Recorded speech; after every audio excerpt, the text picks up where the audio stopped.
Hey, what is up, team? Happy Monday. Oh, look, it's crazy here. Happy Monday. We are kicking things off, rocking and rolling. I'm going to go ahead and do my weekly Facebook Live today. I typically do it later in the week. But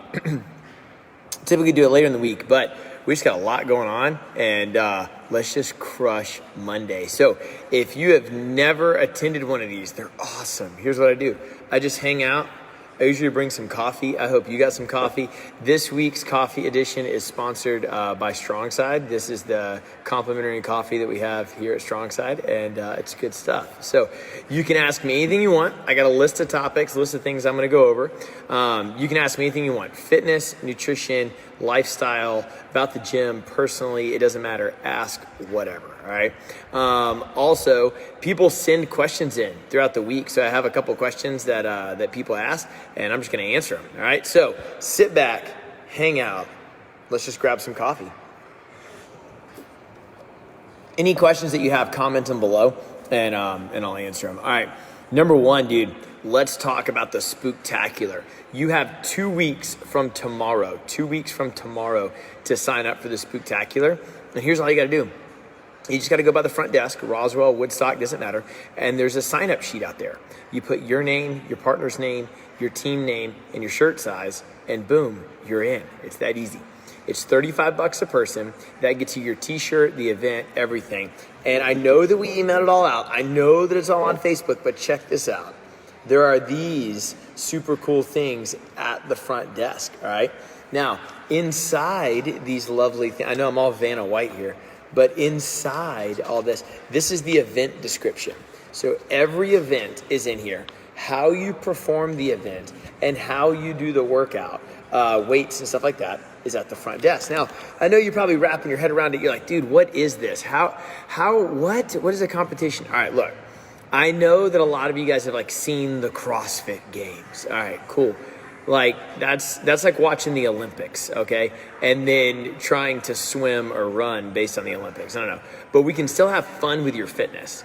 Just like you go run a 5K, just like you can go run a 10K or do a savage race, you can also compete in fitness, and it's pretty fun. Doing deadlifts and burpees or assault bike and box jump, stuff like that, for fun, it's a cool way that we throw down. So here's how it works. These are intramural competitions, which means that they are in-house competitions, all right? It's only for our members and against our members, okay?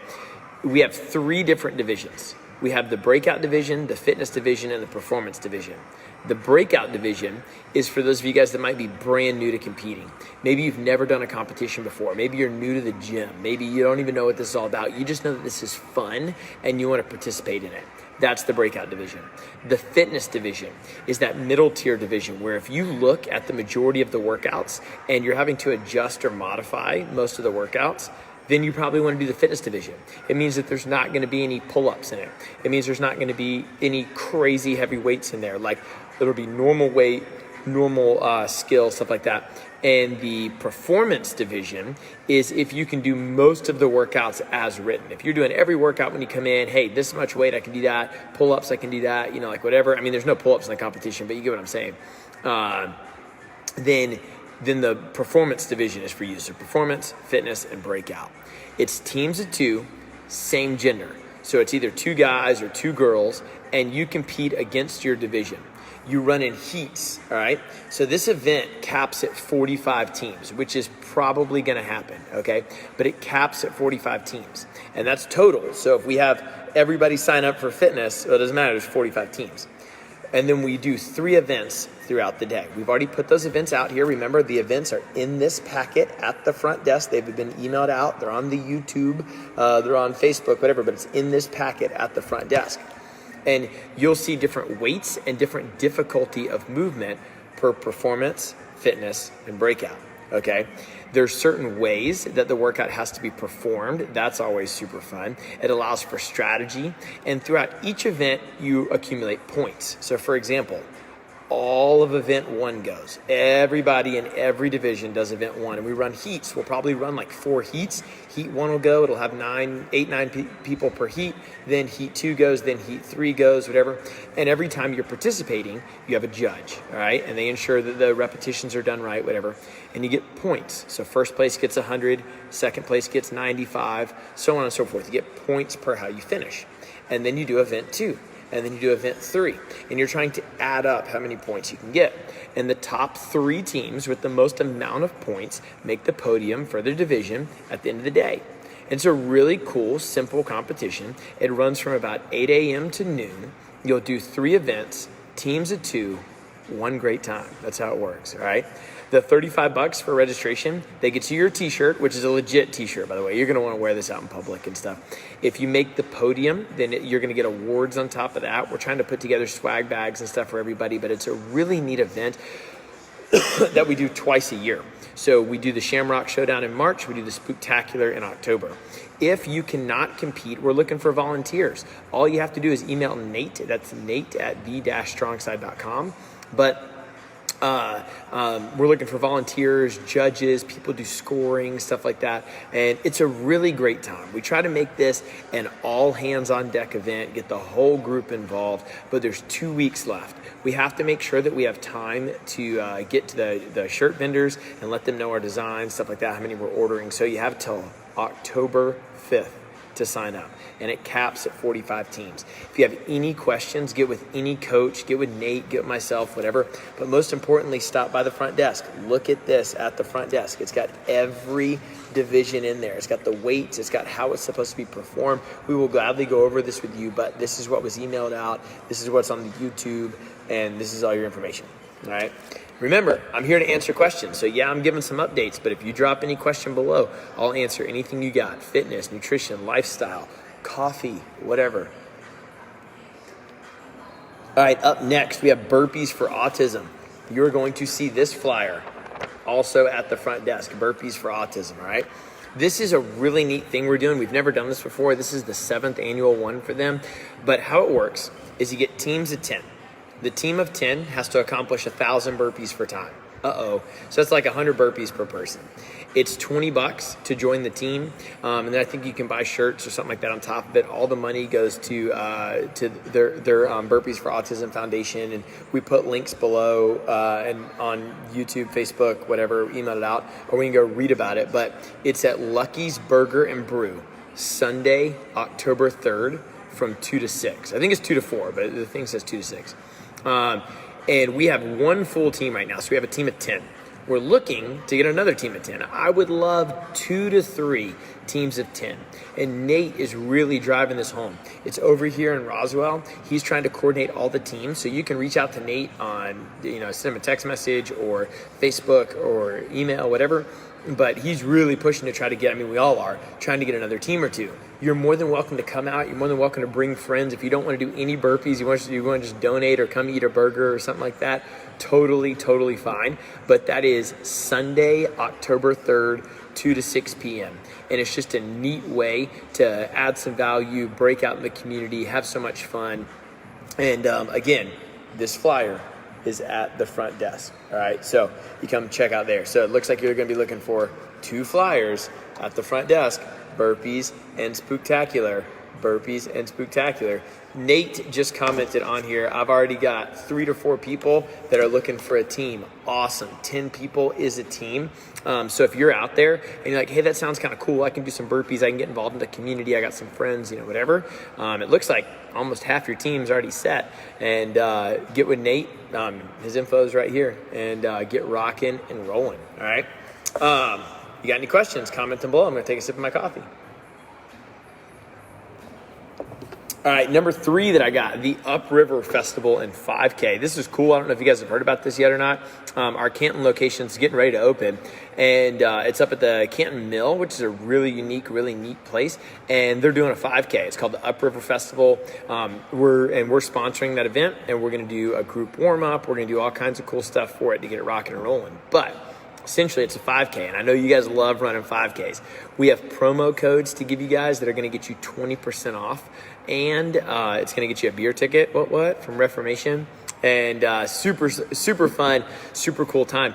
That is going to be on October 2nd. So I know we got burpees on October 3rd, but you can have a 5K on October 2nd up at the mill in Etowah. And yeah, so if you're looking to do that, look for more information coming out about that. And that's really it. Yeah, run, walk, jog, whatever, 5K, Upriver Festival, have some fun, get some beer with your drink ticket, get 20% off. I don't know what else you want. This is going to be like the coolest thing ever. All right, so we're also going to be at the green area up there, right outside, right in the front of the Canton Mill, and we're going to be doing like some cool little strong side workouts out there. We got a bunch of fun stuff that we're going to be doing, all right? So there's that, all right?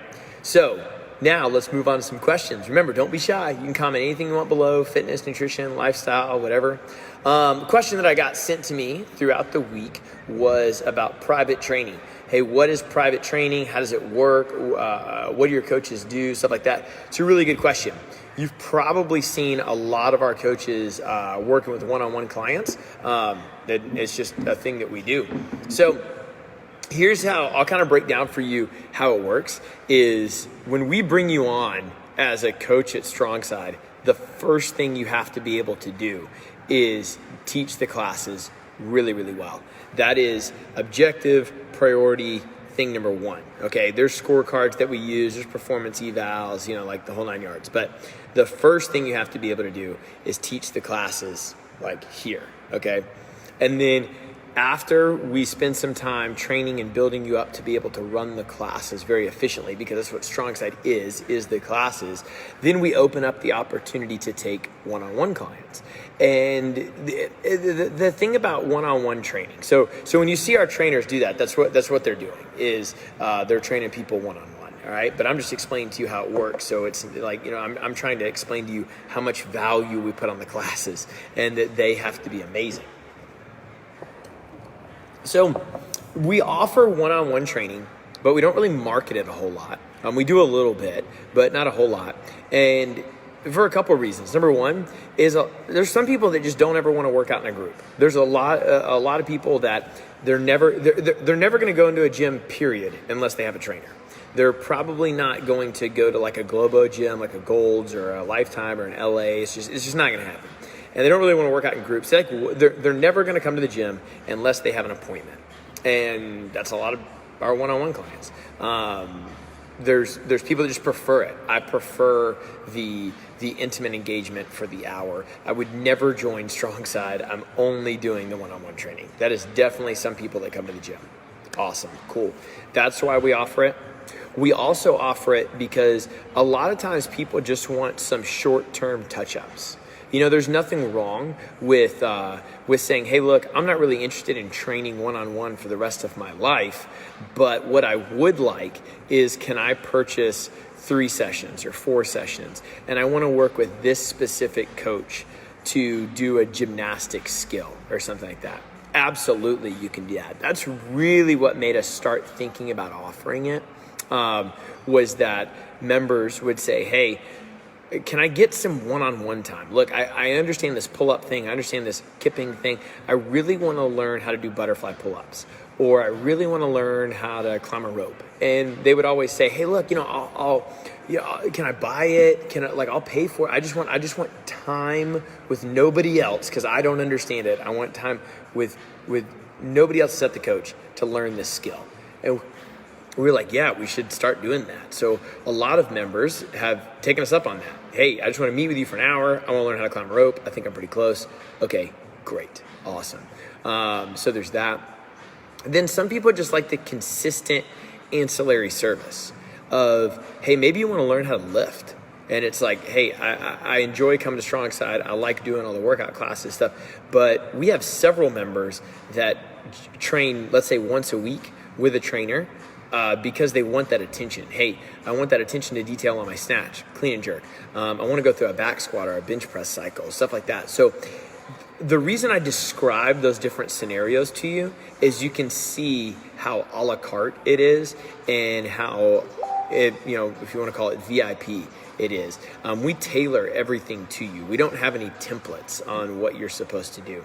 When you work with a trainer, that trainer is building and programming and guiding everything for you, okay? Like all of our coaches, when they take on clients, it's like, yeah, they're training them at Strong Side, but they're responsible for building all of the programming for that client because that person is their client. They're in charge of keeping all the records. They're in charge of monitoring their progress, stuff like that, because that person is their client, right? So you get a really, really detailed service with that. So again, for those of you guys just tuning in, the question is, what is private training or one-on-one? How does it work? Stuff like that. Logistically, how it works is you would talk to one of our coaches and you would set up whatever the agreed upon amount of times you want to train per month is. Let's say you did once a week, that's 4 times a month. You did twice a week, that's 8 times a month. 3 times a week, that's 12 times a month, whatever the thing is, right? And you just purchase those sessions and it's added to your account every month. And then they don't expire if you don't use them. It's not like if you don't use them, you lose them type stuff. And then if you want to train forever, then it just keeps going. And if you don't want to train anymore, then it just stops. You just have that conversation. And then there's some people that'll say, hey, I don't want to train long-term. Like I said, I would like to just, purchase 2 sessions or 3 sessions or whatever, because I want to work on a skill. And that's happened a lot. Barbell lifting, I want to understand how to lift this better, one-on-one mobility work, stuff like that. And our coaches are really adequate to be able to do that because you're not training to be a professional athlete. I could understand if you needed a specific coach to train you a specific way because you were trying to run in the Olympics. But for general lifting, meaning you can lift really stinking heavy. I'm saying that you're not snatching 300 pounds. Okay, if you want to snatch 300 pounds, then okay, maybe you need to train with like a very specific coach. But I'm saying to generally get better at mobility, to generally increase work capacity or gymnastics skill. And when I say general, I do mean at a high level. I'm just saying not Olympic level. Then all of our coaches are more than qualified to be able to do that. So when you guys see that, that's how it works. We're very limited in our one-on-one. So what we mean by that is classes first, one-on-one second. That's how the schedule works for the trainers. And we do not want to impede or impose on the classes. So we limit our offering to one-on-one session while a class is in session. If a class is not in session, our coaches are allowed to take as many clients as they want. Everybody can train somebody that hour, that's fine. But if there's a class going on, we cannot schedule more than one-on-one. That way the one-on-one client gets the best service and the class gets the best service. So if you're looking to get involved, all you have to do is, you can contact me and I'll contact the coaches, that's fine. Or you can get with that coach specifically. That's usually the best way to do that. But been getting that question a lot and that was sent over, so figured I'd answer it. That's how private training works. I would encourage you, this is the last thing I'll say on it, I would not encourage you to look at it as a way to accelerate progress, but I would encourage you to look at it as a way to increase the length of progress. And here's what I mean by that. I'll tell you a funny story. Now I'm getting excited. I'll share a funny story with you. I had a lady come to me a really long time ago, and she wanted to buy 12 one-on-one sessions. And I remember this so well. And she was about to sign the paperwork to buy 12 sessions. And she looked at me and she said, I don't know, man. She said, down the road, I can go get 12 fat-burning training sessions. So I looked at her, I grabbed the paperwork out of her hand, and I wrote fat-burning training sessions on the paperwork, and I slid it back to her. And I said, here you go. I'll sell you fat-burning training sessions. And we both giggled about it. And I was like, this is just the marketing of what they're going to do, right?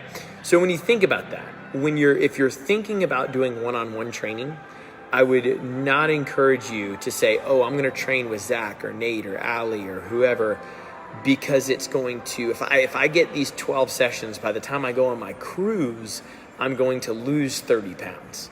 It's probably not going to happen, all right?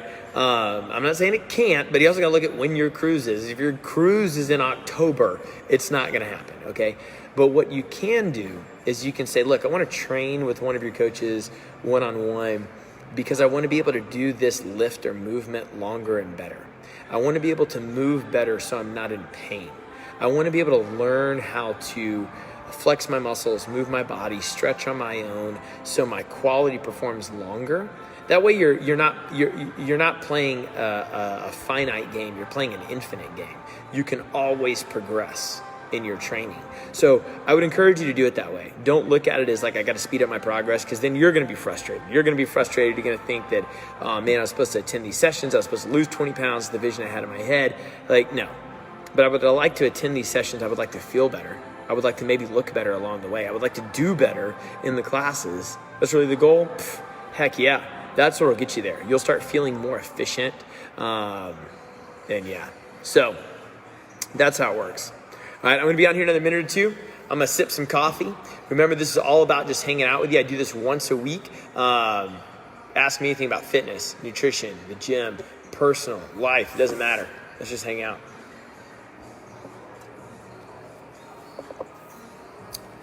Yep. You got any questions? Comment below. I hope you had a great weekend. I know you have a question. You're thinking about it, and I would love to see that little thing ping below and ask me a question. What you got? Maybe it's about like bananas or fruit. Maybe it's about protein. Maybe it's about working out and exercise. Maybe it's about cardio. Maybe it's about weightlifting.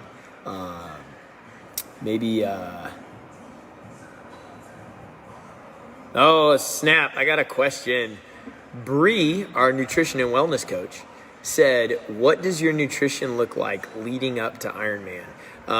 So one reason I'm doing this video today is I'm leaving at the end of the week. Me and my wife have an Ironman triathlon this weekend. It's a really interesting question. What does your nutrition look like? So just to give you an idea, an Ironman triathlon is a 2.4 mile swim followed by a 112 mile bike followed by a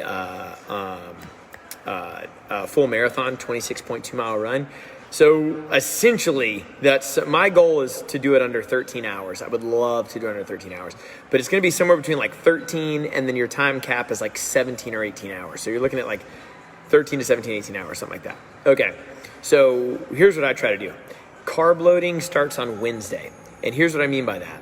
So right now, what I'm doing is I'm drinking a lot of water. I'm resting a lot. I took a full day rest day yesterday. I'm going to do workout for 45 minutes today. I got to keep my body fresh and open. I can't get too lethargic and start bringing the training down. I try to stay like my motor kind of revved, and I'm drinking a whole bunch of water and eating normally. Okay, when carb loading starts on Wednesday, that does not mean that I'm just going to Olive Garden and pounding breadsticks. It means that I'm trying to hold my reserves. So your body can store about 2,000 calories of carbohydrates or glycogen inside the muscle cells. What I'm trying to do is always keep it at 2,000. If we start missing meals, if we start like breaking the workouts or the eating too long in between, you start running at like 1,800, something like that. But it doesn't mean that you eat 2,000 calories. It means you're gonna have to eat a little bit above that so your body absorbs it and stores the rest in your muscles, and then you're using the extra to like survive, right? So I eat like 5 times a day, sometimes 6. What I'll start doing is I'll add like a serving of rice to every meal.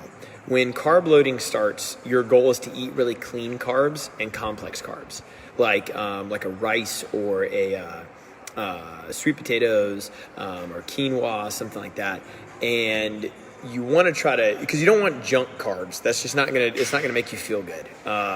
Junk carbs would be like a lot of pasta, a lot of bread, a bunch of sandwiches, go to Panera Bread, soups, stuff like that. You're not gonna feel good.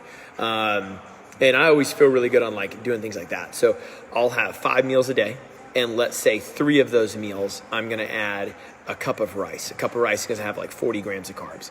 And so I'm gonna do that starting on Wednesday. Then on Thursday, I'll start adding in more salt. So the objective behind holding in salt or taking in salt with your meals is to store more water in your body.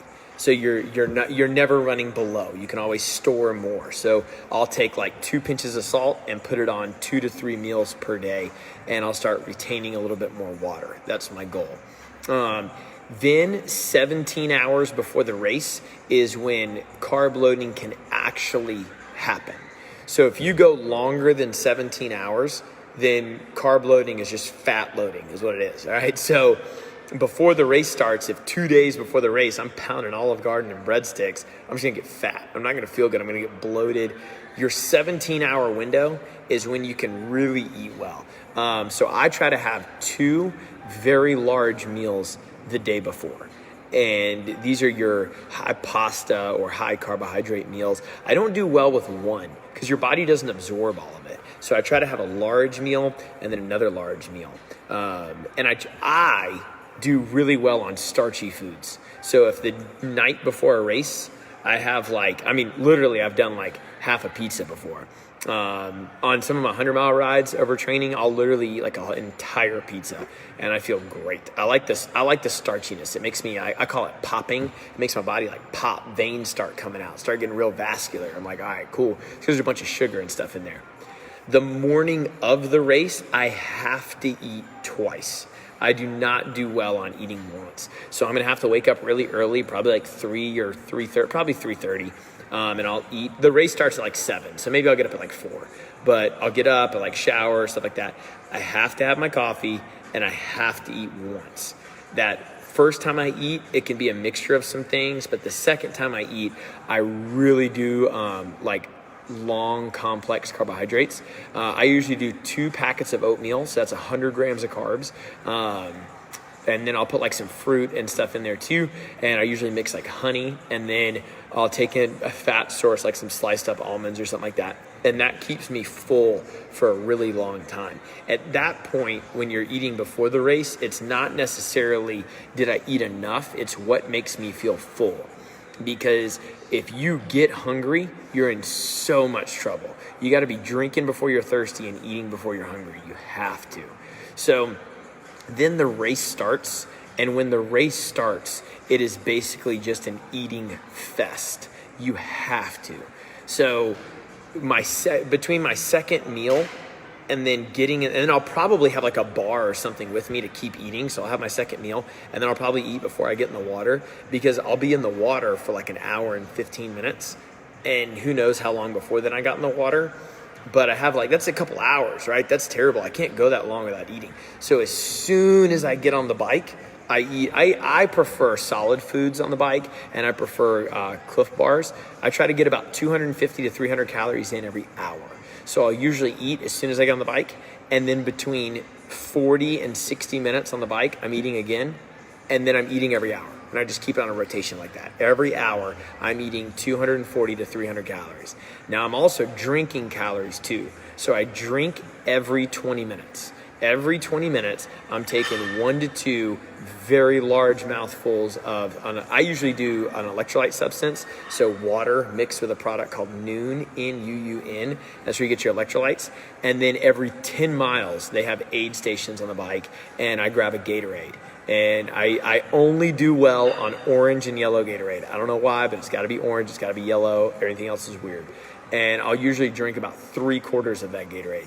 And that's a whole bunch of sugar, and that's a whole bunch of carbs, and it makes you feel amazing, amazing. So that's a couple hundred calories. So that really takes my 250 calorie Cliff Bar on average over 300. So I'm trying. You're gonna burn more than you're eating throughout the day. You're just trying to slow that down. So on the bike, I'll have like 1,800 to 2,200 calories or something like that just on the bike ride. And that's over the course of like 6 hours. My goal is 6.5 hours. And then on the run, I try to do things that are really simple, like Lay's potato chips and water and goos and Coke. And that's awesome. And then after the race, I just drink a whole bunch, dude. I don't want to eat anything. I try to almost take like an IV of stuff. I wish I could do that. But that was a good question. What does your nutrition look like leading up to Ironman? So that's how it works for me. I'm by no means a professional, and I've only done one other full one. So this is my second full one. That's just worked for me. I've done like 9 half Ironmans or something like that. And yeah, so that's what's worked for me. But I'm going to be on here another minute or two. I will answer any question you got. You can go back in the beginning and watch some of the things that I talked about, from the Spooktacular to Burpees for Autism to all that stuff. But you can ask me anything you want. Fitness, nutrition. Bree just asked me a question about Ironman. You asked me about the gym. Anything. I'm here to hang out with you and drink some coffee. And this is our weekly Facebook Live. The weather. sucks. The weather's terrible, man. The weather is gonna rain till like Thursday, and then it's supposed to be pretty all weekend. And I talked to Mother Nature. I said, hey, look, I got this thing coming up this weekend. I need you to not rain. She said it was cool, and I was like, all right, cool, man, perfect. We're good, yeah. But anything you want, any question you got, I'm all yours. It can be about anything. It can be about, I don't know, these lights. I wonder why they put this. I like that they put this wood right here, but I was just wondering why they did it. I don't know. I thought it'd be recessed in the ceiling. I think about that a lot. I don't know if you think about that a lot, but there's that. All right, I'm going to give it about 30 more seconds if you have any questions.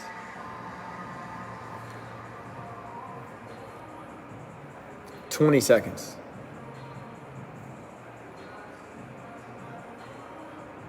All right, cool, man. I will be in next week, and we will rock and roll together. I hope you have a great, great Monday.